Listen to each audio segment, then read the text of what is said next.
आपसे एक आग्रह है हमारा, भगवान कुछ भी तुमको दे, कुछ भी अभिमान मत करना। अगर आपने अभिमान किया तो आप सच मानिए परमात्मा आपके उस वस्तु को, उस व्यवस्था को छीन लेंगे जिसके कारण आज आपको अभिमान है। और अभिमान होना भी नहीं चाहिए। अभी तो भजन गाया हमने, श्री राम जी हमारे सब काम कर रहे हैं, हम राम के सहारे आराम कर रहे हैं। सत्य तो यही है, जो हो गया, जो हो रहा है, जो होगा, वो सब मेरे राम कर रहे हैं। यही सत्य है। सत्संग हमें शिक्षा देता है, सत्संग हमें सद्मार्ग प्रदान करता है। एक राजा ने मंत्री को बुलाया, मंत्री से कहा इधर आओ। बोले जी महाराज। बोले तुम 6 व्यक्ति पकड़ के लाओ। 6 व्यक्ति कैसे? 6 व्यक्ति कैसे होने चाहिए? तो राजा ने कहा 2 अब के लिए, 2 तब के, 2 अब के, 2 तब के, और 2 न अब के न तब के। समझ में आ गई? 6 व्यक्ति पकड़ के लाओ, 2 अब के, 2 तब के, और 2 न अब के और न तब के। बोले महाराज 2-4 दिन दे दो। बोले दे दिए। 2-4 दिन बाद मंत्री आया, 6 आदमी पकड़ के लाया। बोले महाराज आपने जो कहा था आपकी आज्ञा का पालन हो गया।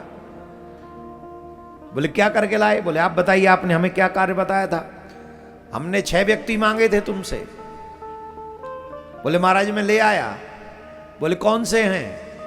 बोले आप बताइए आपने क्या कहा था? बोले 2 अब के,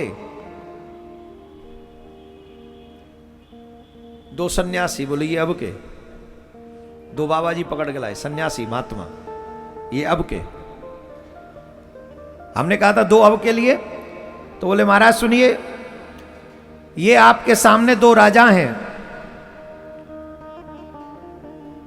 ये जो 2 तो अभी के लिए हैं, ये जो 2 सन्यासी हैं ये अभी कर रहे हैं, और 2 व्यक्ति ऐसे तब के, ये जो 2 राजा हैं ना महाराज, ये पूर्व में काम करके आए, ऐसा सत्कर्म करके आए हैं जिसके कारण इस जन्म में ये राजा बने हैं।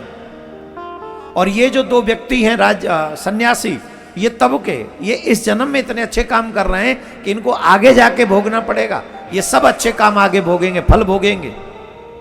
2 राजा जो करके आ चुके हैं, 2 बाबा जो अभी कर रहे हैं सन्यासी, और ये 2 साधारण मनुष्य, ये न 2 अब के लिए न जब के लिए। मतलब बोले न तो इन्होंने पहले कभी किए कुछ अच्छे कर्म, और ना ही ये अभी भी कर रहे हैं। इनके पिछले जन्म भी ऐसे ही चले गए, और ये जन्म भी इनका ऐसा ही जा रहा है। न ये अब किसी काम के हैं और न ये आगे भी किसी काम के होंगे।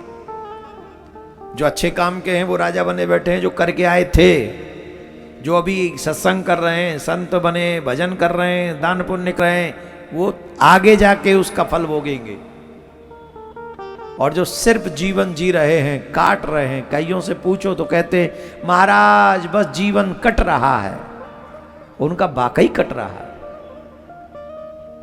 न वो अब के किसी काम के हैं और न आगे किसी काम के हैं। मैं निवेदन करूंगा, न तो आपका जीवन ऐसा होना चाहिए जो न अब के काम का हो न जब के काम का।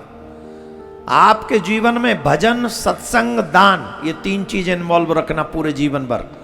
रहना गृहस्थ में बाबा जी नहीं होना है, रहो गृहस्थ में, पर 3 चीज, भजन, सत्संग और दान। दान सिर्फ धन का ही नहीं होता, वाणी का भी होता है। आप मीठा बोलिए सबसे। आप जब मीठा बोलेंगे तो ये दान हो जाएगा। समय का दान, कोई दुखी हो आप उसके दुख में खड़े हो जाइए उसके साथ, ये आपके समय का दान हो जाएगा। इसे परोपकार मान लिया जाएगा। और शास्त्रों में परोपकार की बहुत बड़ी संख्या है। परहित सरिस धर्म नहीं भाई, परोपकाराय पुण्याय पापाय परपीडनम।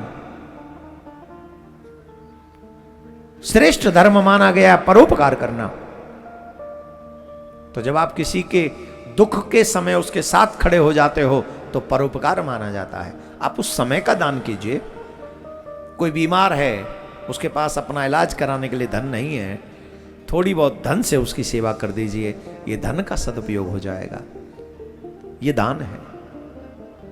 तो 3 चीजें, सत्संग, भजन और दान, इनको अपना के रखो, कल्याण हो जाएगा।